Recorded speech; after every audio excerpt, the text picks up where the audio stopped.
Salve, salve, rapaziada, beleza? Iniciando mais um podcast Cangaço do Maranhão. Galera, se inscreve no nosso canal, deixa o seu like, aperta o sininho para receber as notificações e nos siga lá no Instagram, @Cangaço do Maranhão, e pelo Facebook, podcast Cangaço do Maranhão. No decorrer do nosso bate-papo aqui, da nossa conversa, vai estar aparecendo nas redes sociais aí do nosso convidado de hoje. Seja bem-vindo. Muito obrigado, meu amigo. Bora bem pelo início, né? Como é seu nome completo? Bom, eu me chamo Danilo Monteiro Santos, né? Sim, hoje também como pastor, não é isso? Pastor, graças a Deus, pela bondade de Deus. E escritor também, né, cara? E agora escritor, cara. Tá chegando aí um projeto extraordinário e escritor, né? Logo em breve vai estar aí anexado, né? Pronto. Tilimbrado ali, como o pessoal fala ali, Verdade, vai estar agora. né? Cara, você é casado, como é que tem filhos? Casado, né? Graças a Deus, muito bem casado. Casei novo, eu casei com 20 anos, a minha esposa com 18, jovem. E tivemos um filho cedo também, né? Hoje já tem um filho de 2 anos, chamado Idekel, né? Amorzinho do papai. E estamos aí, graças a Deus, vivendo aí uma fase abençoada na vida. Então, já que já casou novo, né? Novo. Então, foi já uma experiência bem já ali, não teve uma assim, saindo da fase de adolescente meio que adulto e já sendo pai, né, cara? Já ingressando aí numa responsabilidade grande, né? Responsabilidade grande. E como foi isso, cara, no início? Bom, foi uma experiência... Teve um espantozinho? Uma experiência desafiadora. Primeiro que você vem da ideia do que muito falam, né? Você vai ouvindo ali quem já foi pai, quem já casou cedo. Então você começa já com uma série de opiniões formadas de pessoas na sua cabeça, mas eu acredito que nenhuma delas se compara com a realidade. Você viver no dia a dia ali é realmente uma responsabilidade desafiadora, mas acima de tudo gratificante, cara. Muito bom mesmo. É igualzinho aquela história que o pessoal fala, né? Só sabe da sua história quem tá nela ali. Então, todo dia um leão sobrevivendo pra matar outro leão. Dessa tipo isso, né? Dessa forma. É um dia por vez, né? O cara, um por vez. A pessoa fala, porque tem muitas pessoas que, não, isso, o que, aquilo outro, né? É dessa forma, né? Então, apesar de ter casado muito novo, mas não me arrependo, foi um desafio bom, sabe? Eu e minha esposa, a gente soube viver essa fase como uma fase de construção, sabe? A gente sempre trabalhou no mesmo propósito e conquistamos tudo muito cedo, né? Hoje, quando eu chego em algum lugar ou numa cidade diferente, que a pessoa já pergunta, poxa vida, você já é pastor, já é casado, já tem um filho. Então, de cara a pessoa toma aquele espanto pela idade, né? Mas tudo aí dentro de um propósito, tô feliz demais. Pra Deus não tem idade, né, cara? Não tem idade. Tudo na vida não tem idade. Não tem idade pra você começar a pregar, não tem idade pra você começar a empreender. Verdade, né? verdade. Não tem idade pra... Porque hoje as pessoas têm muito aquela mente fechada, que tudo tem que ter um ABC, né? Uhum. Pra poder seguir. Não, hoje em dia tudo mudou. E depois dessa quarentena que nós ficamos aí, né? Tantos aí em casa... tudo mudou mais ainda, né, cara? Foi um tempo diferente, né?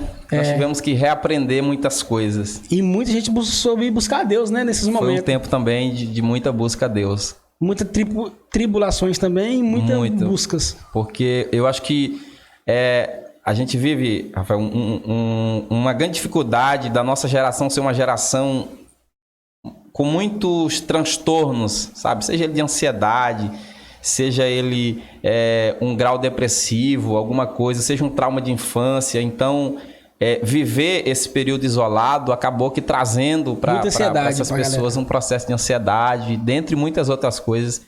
Então, nós tivemos também assim um período bem tribuloso, né? Bem difícil. Hoje em dia, uma das doenças aí, pode-se dizer que não é o número 1, mas tá entre as 5 aí, né? Pode-se dizer. Entre as 5, né? Que... a galera tá sendo bem afetada, mas também estão sabendo já buscar os tratamentos certos agora. Verdade. Que tinha muito aquele negócio de psiquiatra, de psicólogo, você é pra doido, não, nada disso. O psicólogo é pra poder lhe ajudar, pra poder lhe trazer um guia, pra você saber como você lidar com as suas próprias tripulações, né? Verdade. Suas emoções, seus pensamentos. Tem um equilíbrio, na verdade, né? Tem um equilíbrio emocional, sentimental. E quando você vai para suas palestras, porque você também é um palestrante, né? Palestrante do menorzinho aí até o mais velho, a gente aborda todos os públicos e estamos aí para falar de propósito, da bondade de Deus. A gente trabalha com conferências de vários estilos, né? Seja para adolescentes, para jovens, para senhoras. Varia muito de cada lugar, de cada igreja, de cada evento. Mas sempre voltado para o público evangélico, não é isso? Na maioria das vezes. Nós já fizemos algumas palestras, por exemplo, a convite de alguma empresa, né? A convite de algum local específico. Às vezes você tem que dar uma palavra de incentivo, uma palavra de ânimo, motivação, uma palavra motivacional. Então, de alguma forma, você está contribuindo com aquele público também, né? Que não deixa de você não arredondar ali com uma palavra de Deus no final e direcionar para essas pessoas. Que no finalzinho sempre tem ali um pouquinho de Deus ali, um pouquinho de quero mais, né? É verdade. Inclusive, eu recebi um desafio muito grande, cara. Próximo final de semana agora, eu acredito que seja esse final de semana que vem, eu vou dar uma palestra na escola do Vinícius, né? Sim. No V95.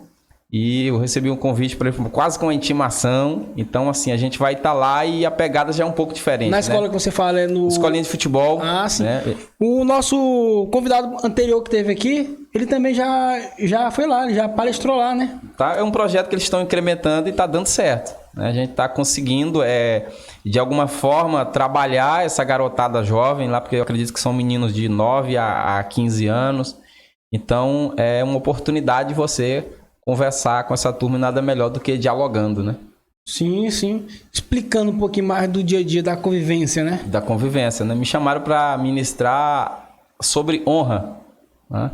Então, a gente vive uma era, principalmente na juventude, de muita desonra, né? Eu acho que a gente enfrenta um tempo de muita desonra a pais, de muita desonra a lideranças.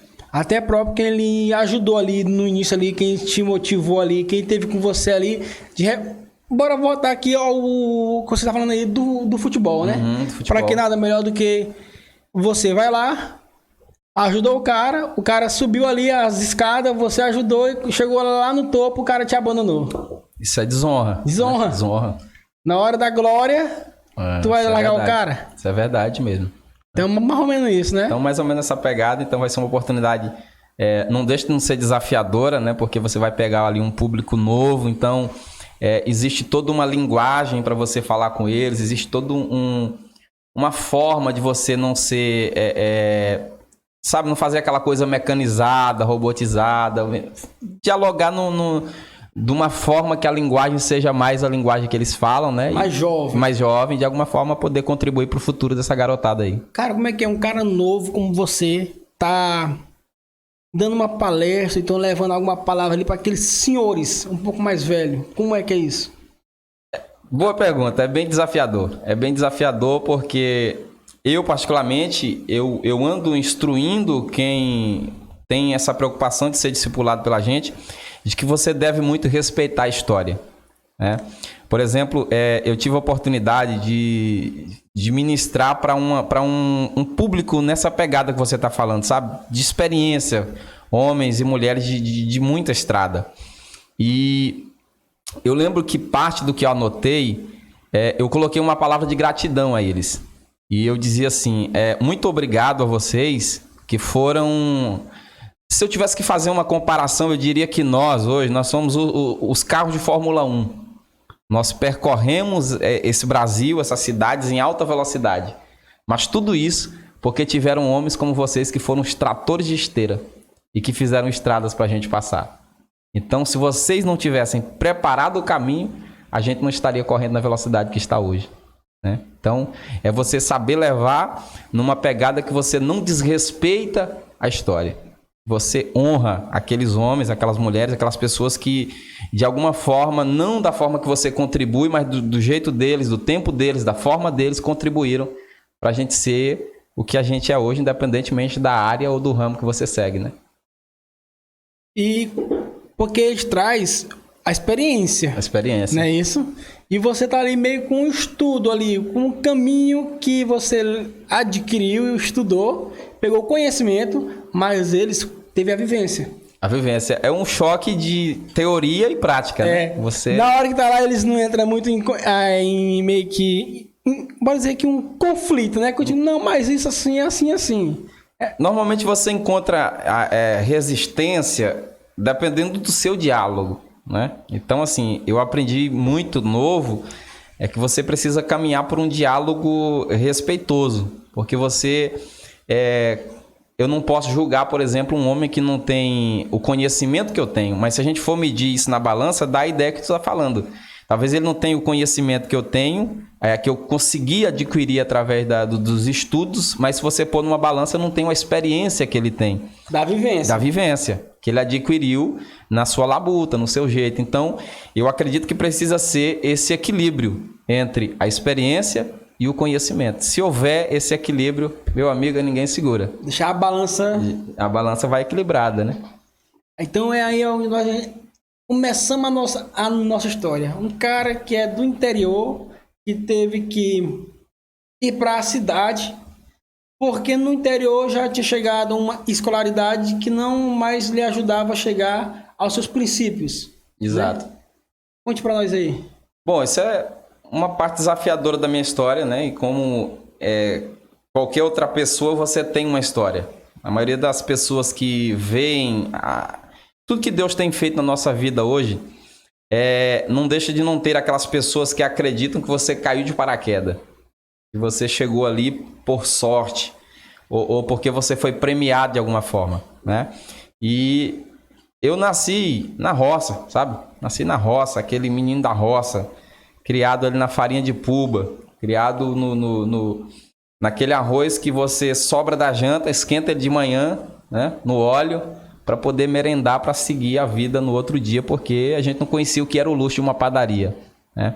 Então, assim, a escolaridade, cara, nem se fala, muito difícil, porque eu lembro que onde nós morávamos, o máximo que tinha era a 4ª série, que é o 5º ano hoje, e você tinha que romper. Quantos alunos, quantos companheiros meus não vi desistirem, não vi abandonarem a escola pela dificuldade. Eu lembro que nós caminhávamos aí, eu acho que de 3 a 5 quilômetros a pé para poder, enfrentando aí sol e chuva, para poder ter a oportunidade de estudar, né? Coisa que os nossos pais não tiveram, os nossos avós não tiveram. E aí que entra o desafio, né? Chego na 4ª série, que era o ápice do interior, que hoje é o 5º ano, e lá você tinha que fazer uma escolha. Ou você continuava na roça e abria mão dos estudos, porque lá não tinha mais como lhe segurar, ou você, se a sua família tivesse um recurso, ou se você conhecesse alguém na cidade, você tinha aquela oportunidade de ir para a cidade, sabe, tentar aumentar o nível de conhecimento que você tinha, ou tentar estudar aí algumas séries mais avançadas, né? Mas foi uma fase bem complicada. Podcast é isso, uma hora um liga, outra hora um bate Faz na parte. porta. Esse é um bate-papo meio que... Não, é um bate-papo descontraído, mas também que tem as suas dificuldades, tribulações aí. Então parte. O podcast faz parte, galera. É assim mesmo. E lá, quando você ia nessa estrada de mais ou menos de uns 5 quilômetros, né? 3 a 5 quilômetros nessa média aí. Sempre tinha aquela brincadeira, hein, com os amigos. Cara, é a infância, né? Não tinha nenhum rio, não, que vocês paravam pra banhar. Demais. Era o auge da estrada, né? Eu lembro que eu li uma frase, acho que foi até no Instagram, numa postagem, que isso me marcou muito. Ela dizia assim, um dia desses, você saiu para brincar com seus amigos, era a última vez e você não sabia. Né? Então a gente costuma dizer que aquele tempo era o tempo que a gente era feliz, né? O carrinho de sardinha, aquele carro do litro, essa é uma série de coisas que vão marcando, né? De óleo, aquela latinha de óleo lá que você cortava, colocava pneu de sandália, sabe? Aquilo para nós que não tínhamos acesso ao que essa juventude, ao que essa garotada tem hoje, né? Era uma diversão, era o iPhone 12 de hoje, né? Tu conviveu isso aí, cara? Muito, cara. Isso foi e parte porque tem um caboclo jovem, né? Jovem, né? Mas assim, eu vivi muito intensamente esse tempo que eu vivi no interior. Por conta do interior, né, cara? É uma riqueza imensurável, né? A gente brinca muito com Nutella e os raízes, né? Sim, sim. Coisa que a galera Nutella não vai conhecer nunca, né? Você viver coisas que... O banho do rio era extraordinário, né? Eu lembro que a gente rodava muito de bicicleta, quando tinha bicicleta. E aí, às vezes, a gente não tinha capacidade nem de pôr um paralama na bicicleta. E aí você leva... Não, a camisa aqui da farda, ela já tinha aquela marca assim da lama roda. No inverno. Da lama no inverno, porque já era praxe da viagem, sabe? Caju, né? Eu me lembro que a minha mãe, ela já ficava pensando, ó, se tiver caju, tira a farda e come o caju, porque se manchar a farda aí, era uma farda para 1 ano, 2 anos, então você tinha que segurar na pegada, né? Dessa forma. E manga, na época de manga, cara? Muito boa, cara. Era a diversão, né? A gente costuma dizer que a manga, meu amigo, era a fase, né? Era o avivamento do interior. O pessoal fala que é a melhor época de se casar, na época de manga, né? Pronto, na época da manga. Porque realmente era o sustento, né? Era o que garantia mesmo aí a sua diversão. Às vezes a gente estudava pela manhã, você ia chegar em casa 1h30, 2 horas da tarde, porque aquela diversão pelo caminho, né? Ela fazia com que a viagem se tornava mais curta do que parecia ser, né? Então é uma fase de muita luta, mas de muitas coisas que você guarda para a vida. Eu acho que tudo isso, Rafa, faz compor quem você é hoje. Eu acho que o pior erro, eu acredito nisso, que o pior erro que alguém possa cometer enquanto está alcançando os seus propósitos é esquecer de onde saiu. Quando você abandona suas raízes, quando você esquece de onde você saiu, eu acredito que você começa a se perder nos seus propósitos. Que você começa a denegrir a sua essência. Porque foi aquilo que fez quem você é hoje, né? Foi a formação da sua história. Seus pais são evangélicos? A minha mãe, o meu pai ainda não.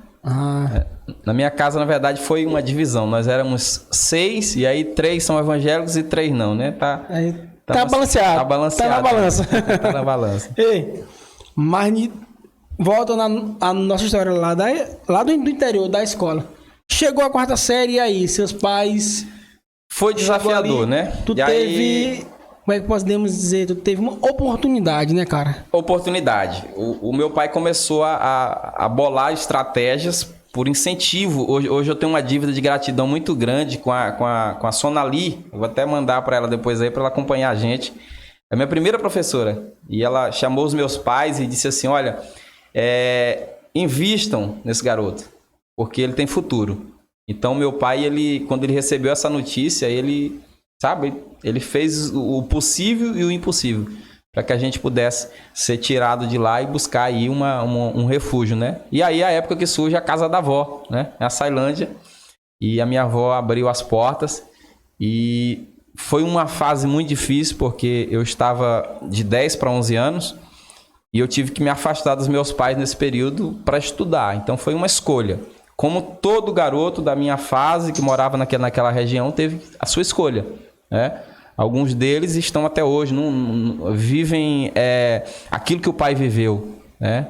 Brocar, queimar, capinar, plantar, colher e assim sucessivamente, porque a vida na roça ela é um rodízio. Trabalho no campo, né? Trabalho no campo ele é interminável.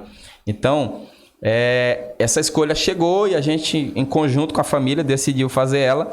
E aí eu sair do interior para a Sailândia para viver uma fase completamente diferente da minha vida. Na época de meio que uma confusão, né, cara? É adolescente, meio que não é adolescente e não sabe o que é direito ainda. Confusão. E a avó vira a mãe do cara.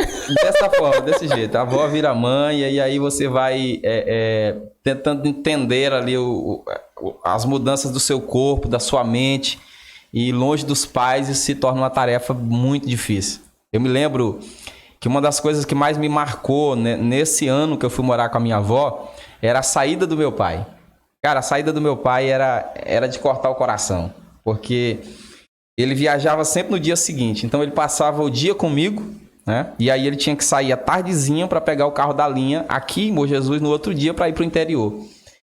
E isso virou uma rotina, sabe? Isso virou... A visita dele eu já sabia que ela era taxada assim. Ele chegava de manhã, ele almoçava comigo, a gente conversava, a gente saía, a gente se divertia um pouco, mas eu já tinha aquela consciência na mente que quando entardecesse ele ia pegar a van e ia partir, né? E aí quando eu casei, eu disse para minha esposa, eu disse assim, olha, você pode me deixar só qualquer momento do dia, Mas entardeceu ali, por favor, não me deixe só não, que eu carrego marcas da vida. Que foi um período difícil. É famoso ali, cara, 6 horas eu tenho que ir. 6 horas eu tenho que ir. Então, né? assim, até hoje, apesar de eu ter família constituída, eu já comentei isso com eles, até hoje eu sinto, sabe? Porque foram 8 anos longe de casa, então foi um sacrifício muito grande para se tornar a pessoa que os meus pais queriam que eu me tornasse. A gente está nesse caminho ainda, não chegamos lá, mas chegaremos. Mas eles têm muito orgulho da gente estar se tornando quem a gente está se tornando. Então, foi um ano desafiador, foi o primeiro ano longe de casa, foi o primeiro ano morando com a avó. Então eram as regras da vovó, era a casa da vovó. Então muda tudo, sabe? Tudo é diferente, tudo é novo, tudo é desafiador. Dos 6 irmãos que vocês são, né? Nós éramos... Na verdade, nós somos 9. 9. Mas nessa família de pai e mãe, só 4 que moram juntos, né? Entendi.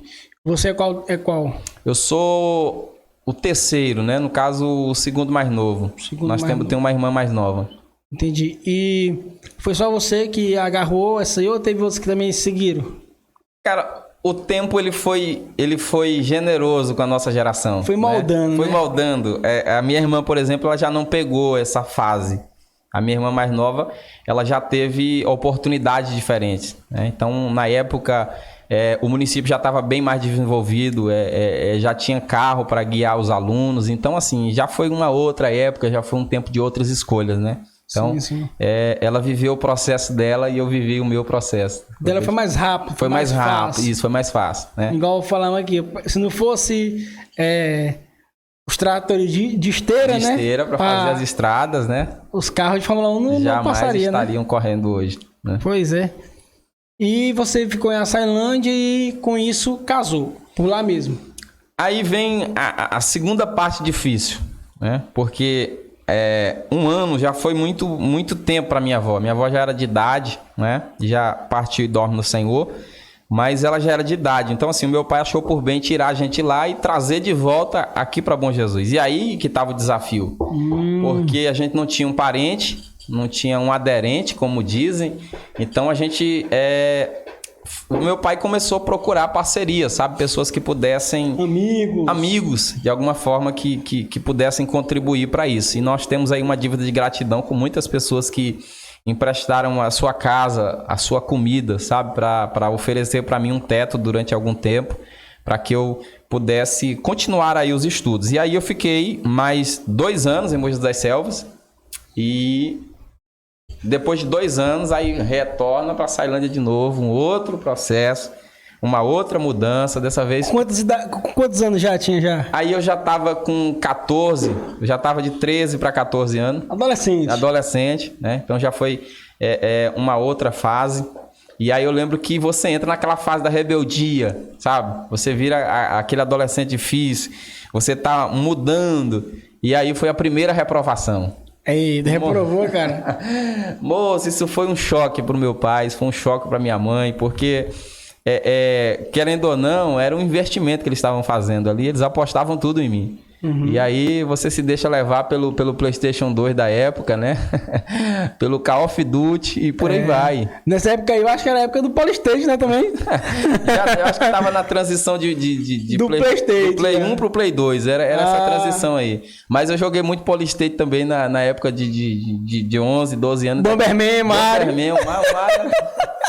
Aí quando foi já pro PlayStation já era o quê? Era Drift e o GTA, né? Já era Drift, já era quando chegou o Need for Speed, rapaz, foi uma revolução. Era o Drift também, era tinha. O Drift. Então você entra nessa fase de conhecer, você imagine um menino como eu, criado na roça, acostumado com tudo da roça, sabe? A nossa diversão era coisas que nós já falamos aqui. Então, você se dá com esse mundo novo é desafiador. Gastou muito dinheiro na loja de videogame. Não, eu perdi a conta. Né?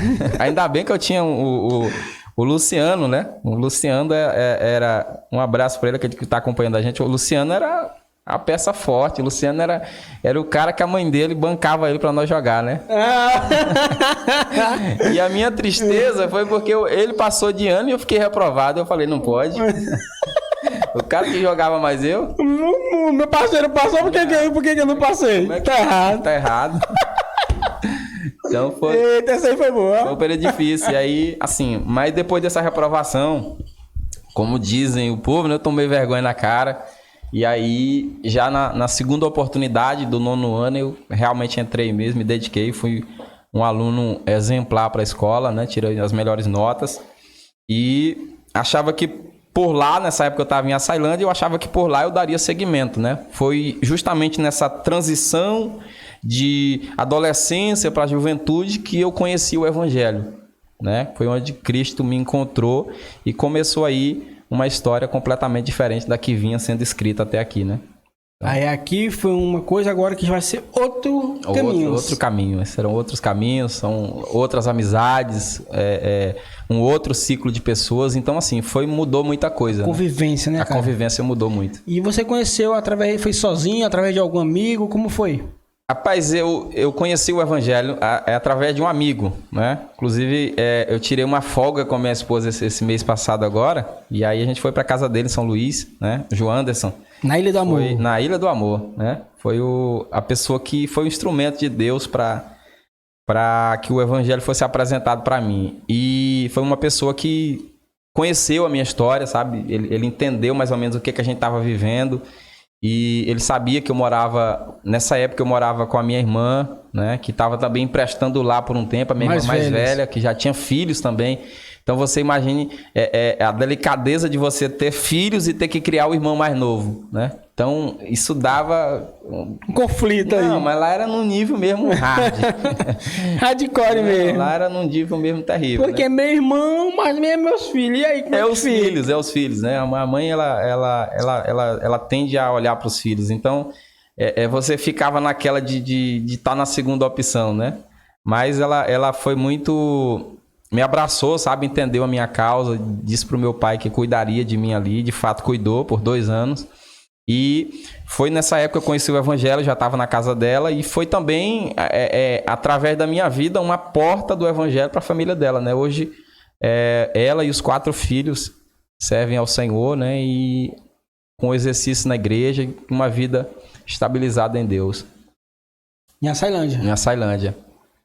Aí... a nossa história e termina a história só. Aí vem lá a mudança, né? Eu vivi muita mudança, né? Porque quando eu tava me acostumando com um local, com uma situação, aí vem mudança. Nessa época, meu pai decidiu vir pra rua, né? Como eu disse, as coisas já estavam... Largou o interior. As coisas já estavam diferentes. A minha irmã mais nova já precisava... com mais frequência dos estudos. Ele viu que já não dava de contornar a situação... E aí resolveu, então, vir para a cidade, né? E aí tentou lá em Açailândia, eu acho que nós ficamos lá uns 6 meses por lá, mas era muito distante de Bom Jesus das Selvas e ele no interior, foi ficando dificultoso para ele ter que sustentar... O trabalho, né, cara? Isso. O trabalho dele era o campo ter ali. Que sustentar o trabalho do campo e ter que manter a família... a esposa com 4 filhos em outra cidade. Então, assim, é uma dificuldade muito grande. Então... ele se reuniu com a minha mãe e decidiram comprar uma casa aqui em Bom Jesus das Selvas e de fato, sabe, como dizem, de mala e cuia, vir para cá porque ficaria mais perto do trabalho dele, do interior. Para a cidade. Né? E aí comprou um terreno e isso foi de 2011 para 2012. Aí foi um choque, cara. Foi um choque porque já estava vindo as primeiras namoradas, né? Já estava vindo o convívio com... só história, isso, né? Novos amigos. Então, assim, você tá, querendo ou não, naquele lugar, você tá construindo alicerce. Sei como é que é. Você tá... eu tenho uma dívida de gratidão muito grande com o pastor José Araújo. Então, foi um pastor que cuidou muito de mim, que acreditou muito na minha história lá. E eu era muito amigo dele, tinha muitos amigos. Eu estava terminando o ensino médio, eu estava no 2º ano do ensino médio e acreditava que, cara, a Açailândia vai ser aqui onde eu vou me estabilizar, onde eu vou viver. De repente, aquele balde de água fria. Né? Bora se embora. Arruma a mala, meu filho. Arruma a mala de novo. E aí eu lembro como se fosse agora, 13 de fevereiro de 2012. Decorar até a data, cara. 13 de fevereiro de 2012. Os meus pés definitivamente agora pisaram ali no quebra-mola do charutão, né? E aí, por tempo indeterminado, eu já sabia que meu pai já tinha construído a casa e que nós viríamos de vez para Bom Jesus das Selvas.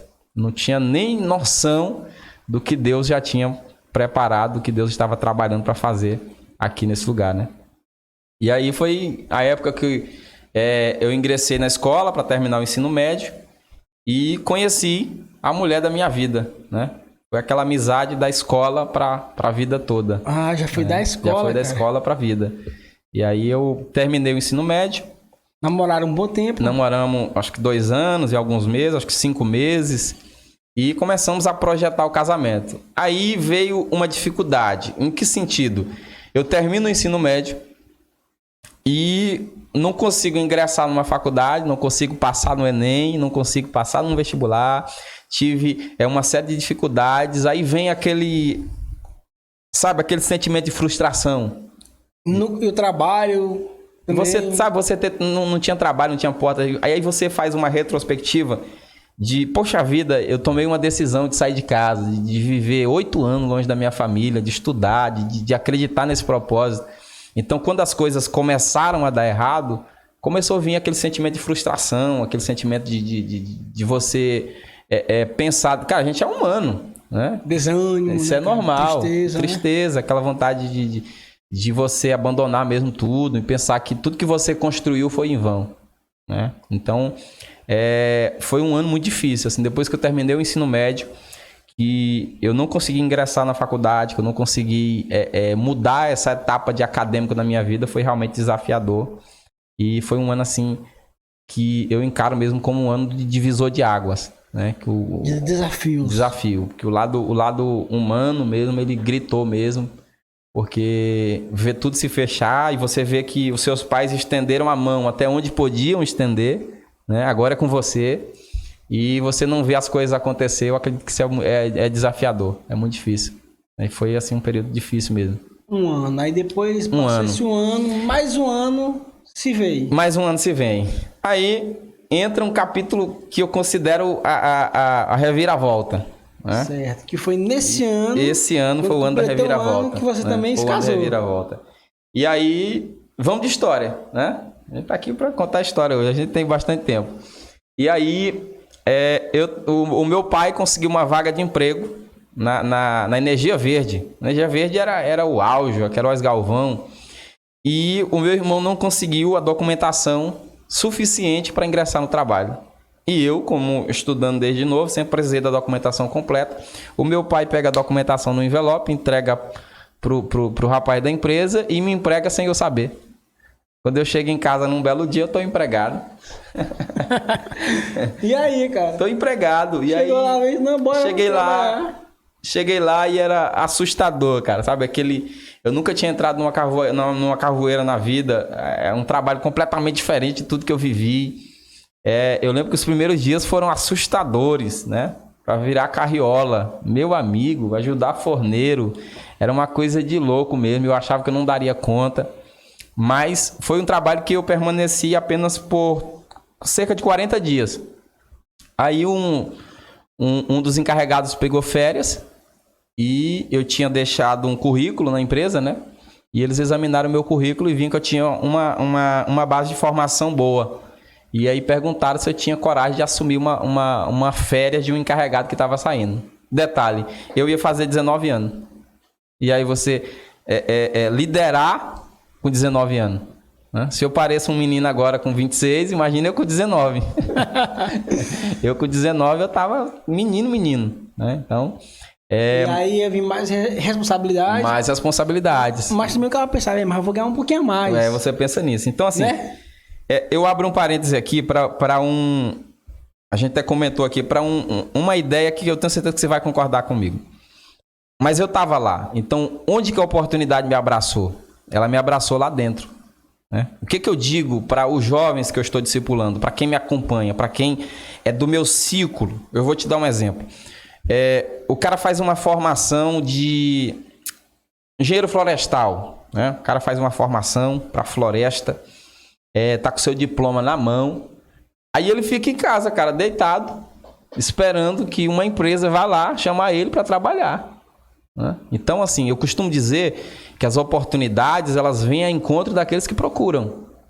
Né? Então, se eu não tivesse lá no trabalho pesado, se eu não tivesse lá dentro, inserido no contexto da empresa, a oportunidade jamais teria me alcançado. Né? Então, assim, a gente vive os dias assim que essa juventude ela espera muito cair do céu, sabe? O vim de mãos beijadas. E você aprende que tudo é com esforço. Né? Tudo é com luta, tudo é com peleja. Né? Você está desenvolvendo um trabalho como esse aqui, que queira Deus vai chegar muito mais longe. Amém. Mas se eu for sentar para tu contar a história, aí eu que vou ouvir. Né? Porque assim, as pessoas tendem a enxergar quem você é hoje anulando a sua história. Mas não sabe como é que foi no início, né? As dificuldades. Dessa forma, quanta dificuldade, o que você teve que enfrentar para chegar onde você chegou. Né? O famoso, o processo. O processo, muito bom. E aí, assim, eu com 19 anos, eu considerei, assim, uma fase, sabe, de reviravolta. Por quê? Eu tô com 19 anos, coordenando uma unidade de carvão, de produção de carvão. Eu coordenava 59 funcionários. Eu tinha a minha folha de pagamento, a minha máquina de ponto. E no dia que eu dormia demais, o motorista do ônibus ia acordar em casa, na minha casa, lá buzinar, e falar assim: ei, você tá atrasado, bora. Então, assim... moço, hoje é minha folga, não vou não. E aí eu me lembro de uma frase de um encarregado que me marcou muito. Quando o nosso pagamento caiu, ele recebeu a folha de pagamento assim, olhou para a folha de pagamento, aí chamou o supervisor e falou assim: tá errado. Aí o supervisor falou: por quê? Ele falou assim: tá errado porque o pagamento desse menino não pode ser mais alto do que o nosso. E aí eu me lembro que o supervisor disse assim: ele não está trabalhando? O encarregado falou: tá. Então disse assim: então deixa o menino ganhar o dinheiro do serviço dele. Então isso calou a turma, né? Isso aí acabou. Então, se você não encarar, meu amigo, o processo, você não alcança propósitos nunca. Porque propósitos, eles não vêm de encontro a pessoas estagnadas, a pessoas paradas, a pessoas que não se movem, né? A pessoas que ficam esperando que esse propósito encontrem ele. O propósito, ele vem de encontro a quem está na luta, a quem está na correria. Hoje em dia, procrastinação, né? Exatamente, a procrastinação. Então, hoje em dia, cara, tem muitos jovens que ganham mais do que os próprios pais, cara. Dessa forma, né? Hoje em dia, né? Uhum. Então, eu vivi esse tempo, né? E aí, dentro desse período de empresa, a gente foi projetando o casamento, né?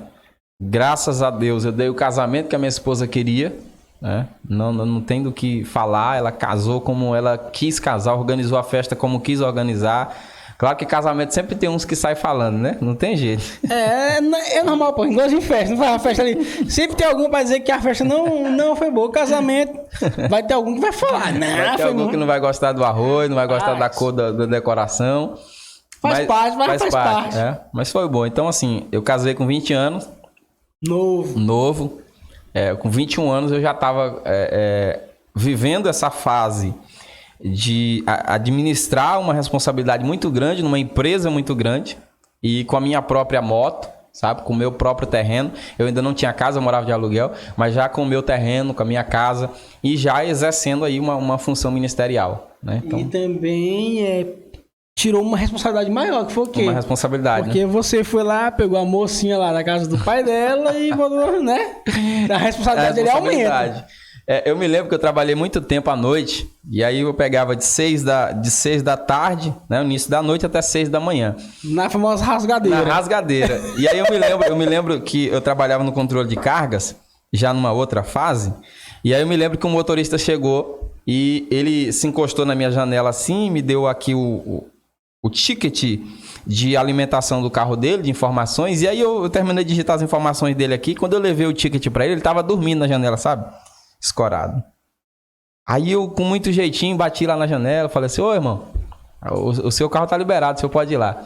Aí ele pegou assim os olhos, aí olhou pra mim, aí falou assim: você tá com sono, tá? Eu falei: tô. Aí ele falou assim: mas o senhor pegou uma fialia pra sustentar também, não foi? Eu falei: foi.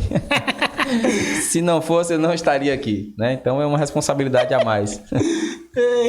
Cara, quando o cara vai ver a história assim da galera é quase a mesma, né? Só muda alguns detalhes, né? Só muda o roteiro, né? Não muda o roteiro.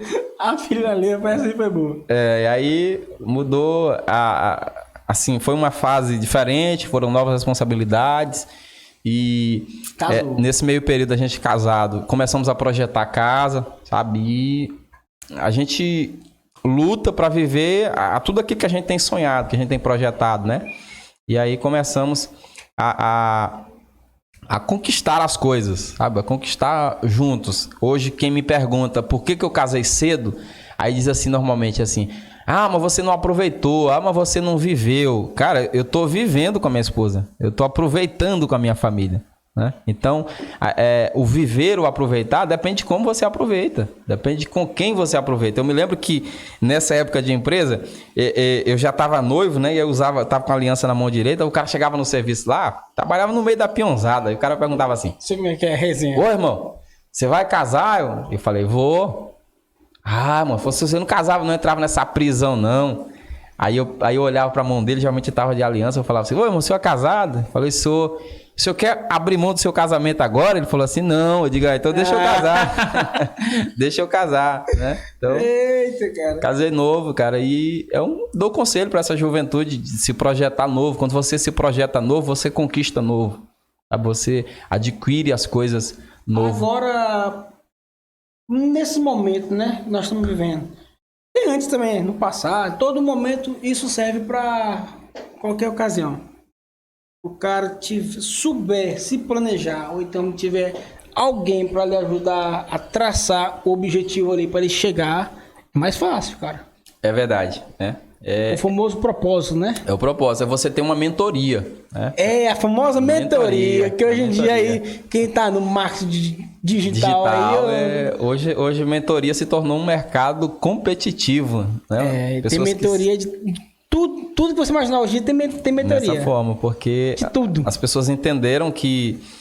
A gente volta para aquele início do papo, as pessoas entenderam que você ter o conhecimento não é suficiente, você precisa ter a balança do equilíbrio de alguém com experiência.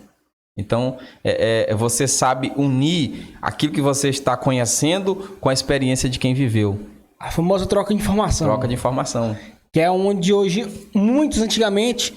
não queria trabalhar isso. Eu vou te dar um exemplo pra galera aí. Vou dar um exemplo aí, né? E pra você também, um exemplo.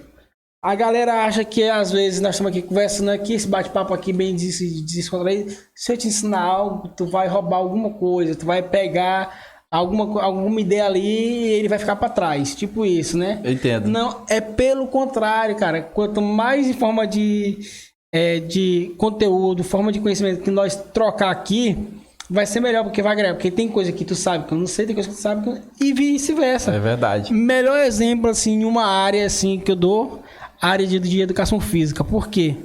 Quando você troca informação com qualquer outro personal ou algo ali, às vezes o cara sabe de uma coisa, tu não sabe, então vice-versa. Cara, ali eu tiro assim por mim próprio, assim, porque eu já vi, já prestei, já convivi, já vi, a galera tinha muito isso, e nessa foi uma difusão que eu vi, que os caras não tem esse tipo de coisa. Os caras falam, faz isso, faz aquilo, os caras falam mesmo, cara. Eu falei, olha, tá vendo como é que é? E agora entrou isso. Essa ideia, né? As famosas mentorias. Mentorias. E como é que é a mentoria na igreja, cara? Porque o pessoal fala que não é uma mentoria, mas é uma mentoria sim. É uma mentoria, é uma instrução, né? Então, assim, eu carrego comigo uma frase que marcou a minha vida. 2 coisas eternizam o nome de um homem: as suas obras e os seus discípulos. 2 coisas eternizam o nome de um homem: suas obras e seus discípulos. Então, se você não tem obras que marcam, você precisa discipular pessoas, para que as pessoas carreguem a história que você construiu. Para que quando você morrer, não morra com você a sua história. E deixar o legado. Deixa um legado, né? Então, as suas obras e os seus discípulos, principalmente na ideia de você discipular. Então, hoje eu sou um ministro, eu tenho comigo a responsabilidade de discipular novos ministros, de pegar alguém que está chegando na igreja e discipular aquela pessoa. Para quê? Para que aquele legado de ministração ele não morra comigo. né? E futuramente ele está pegando algum cargo, né? Ele está pegando um cargo, está exercendo uma função ministerial, né? Então, a instrução, ela precisa ser dada para que a pessoa caminhe dentro de propósitos específicos, para que a pessoa ela saiba para onde está indo, ela saiba o que é que ela tem que fazer, né? Para que ela não seja o famoso ditado, um cego no meio do tiroteio, né? Então, no meio cristão, isso funciona muito como um discipulado, como uma escola de discípulos. Então, é uma ideia muito do apóstolo Paulo. Paulo disse a Timóteo, 2 Timóteo 2:2, Paulo disse: o que você, Timóteo, ouviu de mim, ensine a homens idôneos para que estes ensinem outros. Se você for pegar a exegese desse versículo, Paulo está dizendo: eu tenho uma geração de discípulos. Então, o que ouviste de mim, Timóteo é a segunda geração de discípulos. Ensine para homens idôneos, terceira geração de discípulos, para que esses homens idôneos ensinem outros, quarta geração de discípulos. Então, é uma cadeia de instrução. É um legado que vai sendo deixado de um para outro. Então, morrem os homens, mas não morrem a sua história. E é nisso que nós entramos no papo aqui do seu livro, né, cara? Você teve aí... Conta aí como foi que deu... Cara, eu vou fazer um livro. Conta aí do princípio aí. Pronto. Eu sempre gostei de trabalhar todas as minhas ministrações escritas, né? Geralmente tudo que eu vou trabalhar numa ministração, eu trabalho com ele escrito, né? Eu escrevo ali de forma detalhada. E até já um segundo projeto, mas talvez num outro podcast a gente fale sobre isso, né? E aí...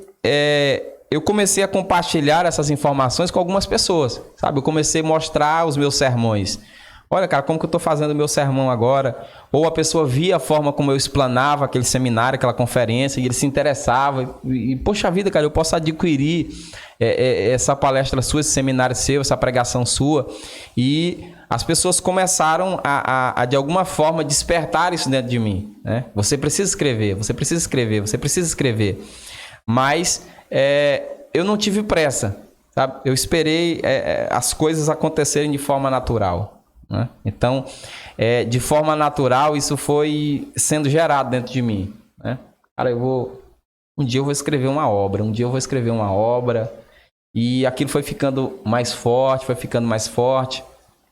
até que um dia eu estava ouvindo alguém numa ministração, e ele falou assim uma frase, e aquela frase fez morada dentro de mim.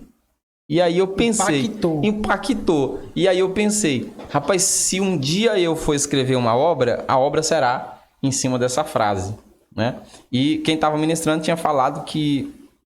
estava explicando sobre a nossa caminhada com Deus, o nosso desde de que você se converte até o seu processo de caminhada com Deus. E aí... a gente foi amadurecendo essa ideia, foi trabalhando muitas pesquisas. Eu gosto muito de trabalhar com o pé no chão, sabe?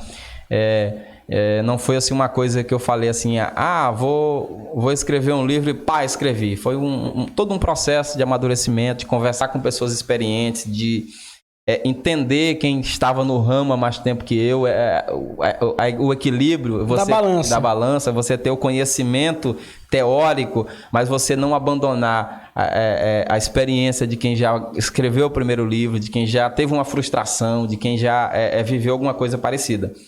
Então, o tempo foi passando e foram cerca de 2 anos e meio, e essa experiência foi ficando um pouco mais forte, e foram começando a surgir na minha mente roteiros, sabe? Roteiros. E aí, eu lembro que eu li uma história, eu achei muito engraçado, cara.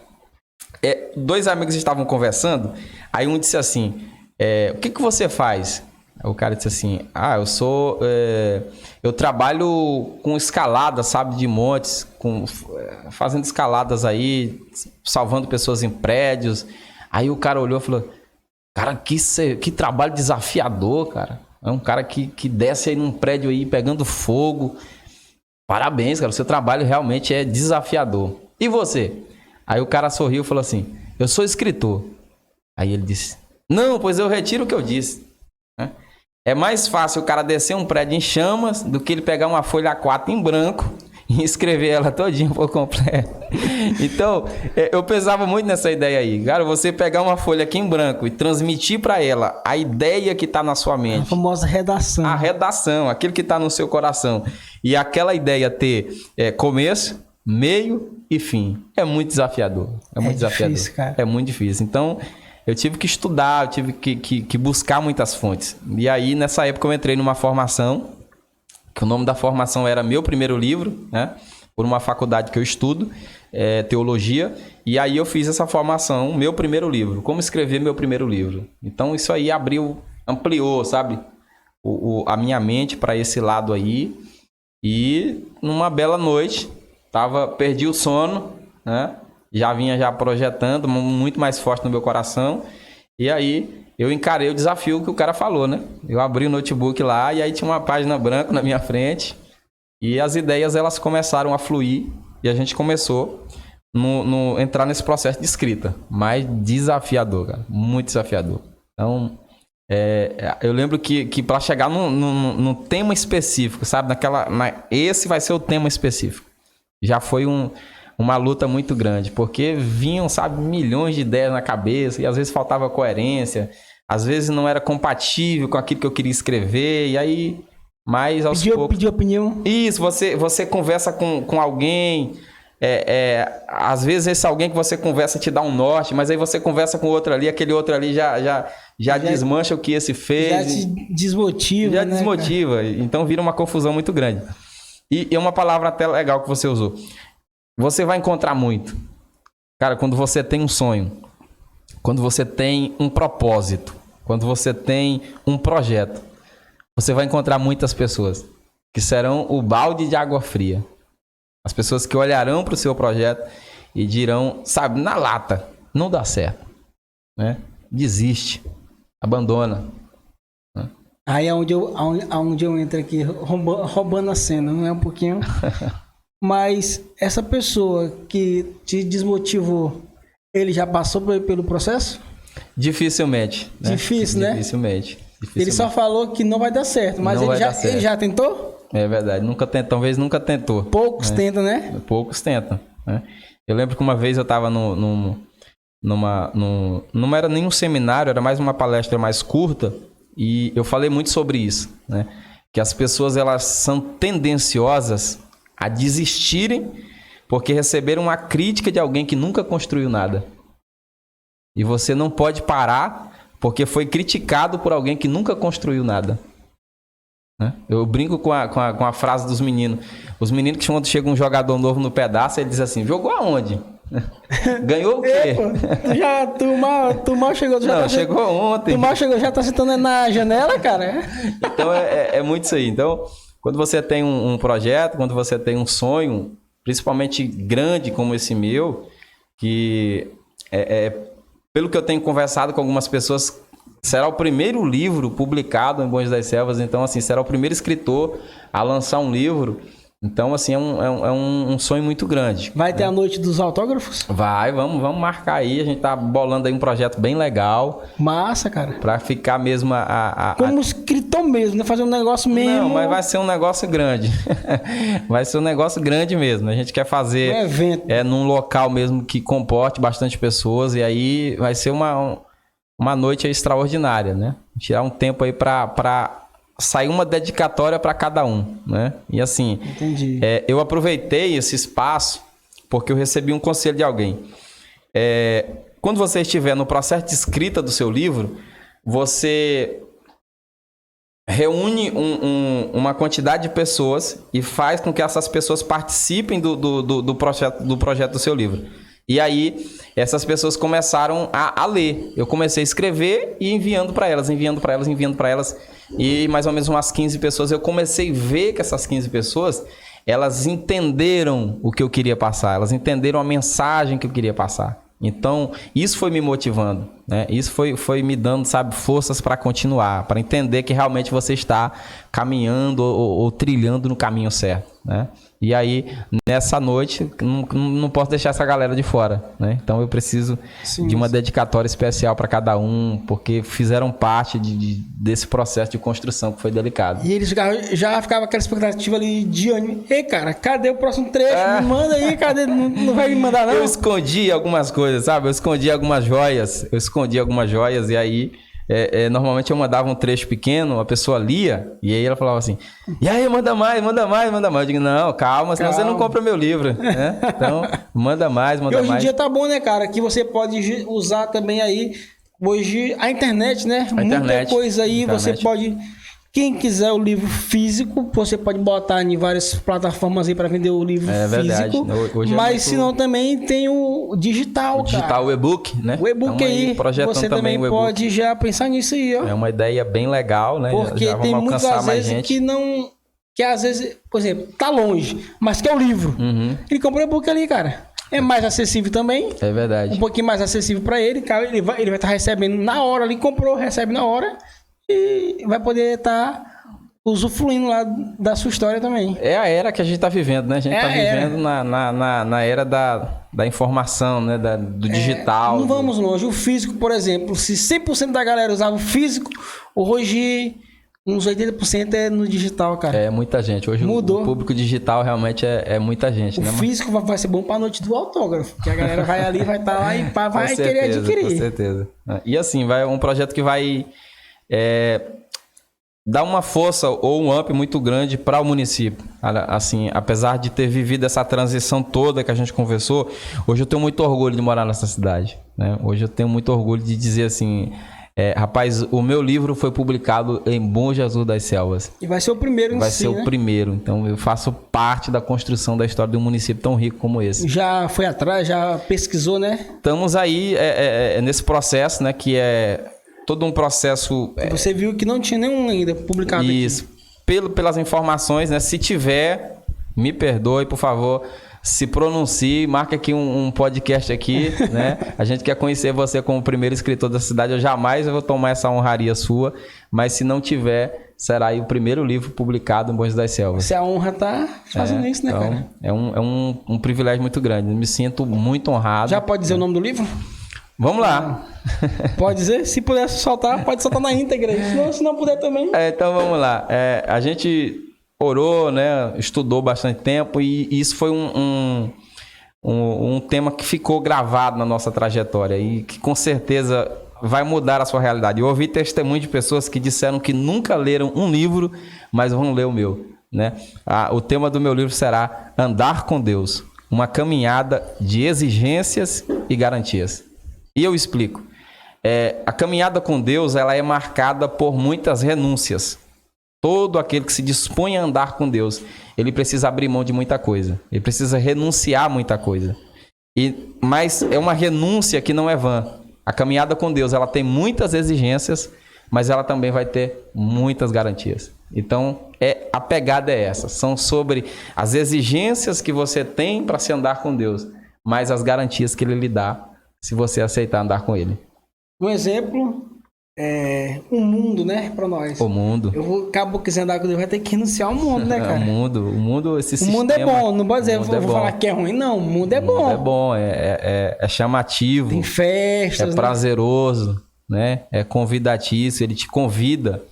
Mas essa semana eu tô lendo Provérbios e aí há um texto de Provérbios que... Cara, não tem como ele não falar ao coração de qualquer pessoa. Ele diz assim, há caminhos que para o homem parecem bons, mas o fim deles é a morte. Então, a ideia do sistema mundano ela é muito isso. Há caminhos que para o homem parecem bons, mas o fim deles é a morte, né? Então, é uma das renúncias que você tem que fazer, né? Isso foi parte do meu processo, né? Então, quando eu entrei para o Evangelho, isso foi parte do meu processo. Eu tive que renunciar a muita coisa. Eu tive que... eu lembro que a escola... Eu estudava numa escola, cara, era a escola da pesada, sabe? Era aquela escola que a polícia tinha que estar lá em todo término de aula, porque o negócio era sério. Então, o peso de influência, ele é muito grande. O peso de influência é muito grande. E hoje a gente vive essa questão de você estar inserido dentro de um contexto de influência. Mas eu carrego uma coisa muito forte comigo. Eu sempre digo isso na oportunidade que eu tenho. Ninguém influencia quem você decide ser em Deus. Quando você decide ser alguém em Deus, o lugar não pode influenciar em quem você decidiu ser. O maior exemplo que eu tenho é Daniel. Daniel está dentro da Babilônia, um sistema idólatra, um sistema corrupto, um sistema mundano. Mas a Babilônia nunca esteve dentro dele. Então eu posso estar inserido dentro do mundo, sem o mundo estar inserido dentro de mim. As pessoas também ao nosso redor, elas não podem mudar quem eu decidi ser em Deus. Eu decidi ser alguém em Deus. As pessoas à sua volta, elas não podem influenciar em quem você decidiu ser em Deus. Um exemplo clássico disso é Samuel. Samuel é criado dentro de um lar, longe da educação dos pais, longe da educação da mãe. E o texto sagrado bíblico diz que a casa de Eli vivia uma depravação, sabe? Os filhos eram corruptos, os filhos não viviam de acordo com o estatuto da palavra, mas isso não influenciou em maneira nenhuma quem Samuel foi. Samuel se tornou juiz, sacerdote e profeta. Então, quando eu decido ser em Deus, as pessoas e o lugar não influenciam. Eu sou quem eu decidi ser. Já tem data? Estamos numa correria, sabe? Montando parcerias aí, porque é um custo expressivo, né? Então, assim, eu me assustei quando a gente procurou editor, é um custo expressivo. E a gente está correndo atrás de algumas parcerias, procurando pessoas que possam nos dar aí uma ajuda financeira para a gente chegar num objetivo. E aí, a partir da data que a gente dá a entrada na editora, a gente já pode adiantar aí o dia do lançamento, né? O dia dos autógrafos. Mas a boa notícia é que a capa está pronta, fresquinha. Quero agradecer a Jéssica Lindenberg. Ficou muito top, cara, a capa ficou... A minha esposa ficou emocionada, sabe? Chorou, porque você vê ali um fruto sendo gerado. E ficou muito show. Posso garantir para você. Hoje eu mostrei para um pastor amigo meu, ele falou assim: rapaz, se existem pessoas que compram um livro pela capa, esse livro vai ser o teu, né? Então a capa eu não posso mostrar ainda, mas eu posso garantir que ficou um trabalho extraordinário. Que massa, cara. Então logo em breve, quem sabe você vai estar dando uma falazinha, a galera pode estar seguindo nas suas redes sociais lá. Isso, lá no Instagram. Você tem um spoilerzinho, né? A partir de hoje coisinha lá. A partir da semana que vem a gente já vai começar um processo de spoiler, né? E aí, se você... Uma frasezinha. Isso, a gente vai colocar algumas coisinhas lá. Umas indiretas do livro ali. Exatamente. Então, a partir da semana que vem, a gente já vai começar com o trabalho de design aí. Já vai começar a postar alguns spoilers aí. Então, fica ligado no nosso Instagram, que você vai criar muito mais sede para ler esse livro aí. Galera, segue ele aí. O decorrer do nosso podcast vai estar aparecendo o @ dele aí. Segue ele lá para você estar por dentro das novidades, tanto dele, do network que ele trabalha, que ele faz, como também do livro dele, galera. E você pode estar lá, quem sabe, ele lançar alguma novidade lá na íntegra para você estar tendo um pouquinho mais da sede, né, do livro. Isso é verdade, né? Talvez a frase que nós lançarmos seja... Tá lá dentro do livro. Aquilo que esteja indo de encontro àquilo que você está vivendo semanalmente, mensalmente, ou seja, aquela palavra que você está buscando naquele dia. O seu livro é para tomar com café, à noite, é para qualquer hora? Eu acho que esse livro, ele é aquele livro do fim de noite, sabe? Que você pega ali o travesseiro. Depois de serviço. Aquela toalhinha e diz assim, gente, eu vou ler... E eu não quero que ninguém me atrapalhe porque é hora de chorar, né? E você vai pôr para fora algumas emoções porque verdadeiramente ele fala muito a realidade do que nós vivemos, né? Ele trata muito sobre o quão é prazeroso se andar com Deus, como ao mesmo tempo é uma caminhada delicada, é uma caminhada de muita renúncia, é uma caminhada de muita seriedade, mas a recompensa é incalculável. Só chegando nos últimos capítulos para você descobrir o quão prazeroso é andar com Deus. Então, já que estão falando de Deus aqui, né? O que Deus significa para você? Tudo. Deus, ele é tudo. É a base da minha vida, é a base do meu ministério, é a base da minha família. Tudo que eu construí hoje, eu construí porque Deus, ele abriu portas para que eu construísse. Deus, ele ele, na sua soberania, ele com certeza, ele trabalhou, como a gente falou bastante aqui, trabalhou dentro de um propósito, dentro de um processo específico para que ele me forjasse para esse propósito que eu estou vivendo hoje. Gratidão. Gratidão por todas as pessoas que me ajudaram a ser quem eu estou me tornando. Gratidão de forma direta ou indireta a todo mundo que plantou uma semente na minha vida, que fez uma oração, que me estendeu uma mão amiga quando eu mais precisei. A todas as famílias que ofereceram o seu lar, a sua casa, para que eu pudesse estudar, para que eu pudesse me tornar quem eu estou me tornando em Deus. Sucesso. Sucesso, eu defino sucesso como realização de uma caminhada, sabe? De lutas, de pelejas. E eu acredito que ninguém alcança o sucesso sem que carregue no seu corpo as cicatrizes do processo que o levou até lá. Perseverança. Perseverança você precisa ser perseverante. As pessoas que alcançaram o que alcançaram, só alcançaram porque foram perseverantes. Objetivo? Objetivo, a gente tem muito projeto para ser lançado aí. Nosso objetivo é concluir aquilo que nós temos projetado aí com muita fé em Deus, vai dar certo. Podemos esquecer, né? Fé. Fé é o alicerce. Eu costumo definir fé da seguinte forma: fé é como se você tivesse que subir uma escada. O seu pé está sobre um degrau e não existe o próximo degrau. E você vai levantar o pé para pisar, na fé de que ele vai aparecer. Então, fé é você enxergar as portas abertas, mesmo elas estando fechadas. Isso é fé.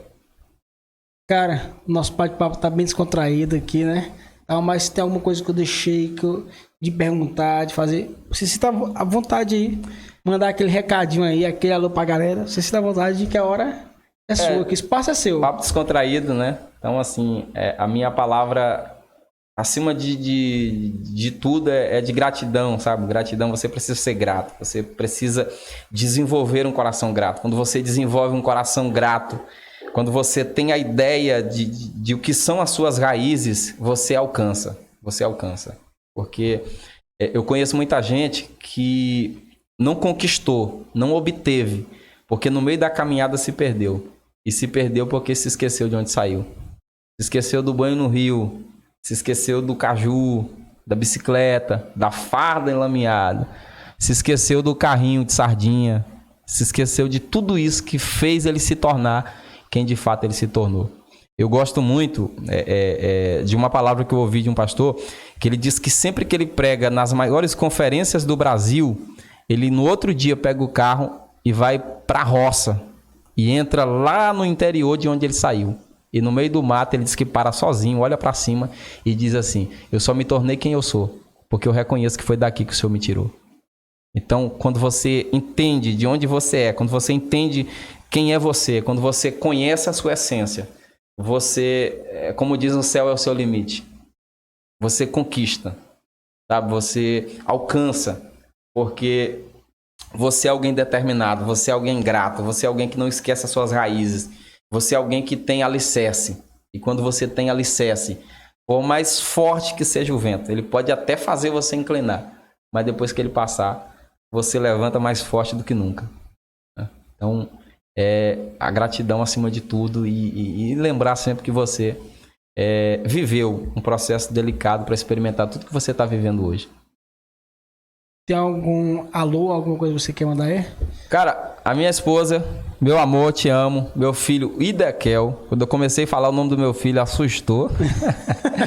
Mas eu não tinha nem namorado, já tinha o nome do filho. Idekel, H-I-D-E-Q-U-E-L, Idekel. Né? Gênesis 2:14, se eu não me engano. É o terceiro rio do jardim, significa do hebraico águas poderosas, né?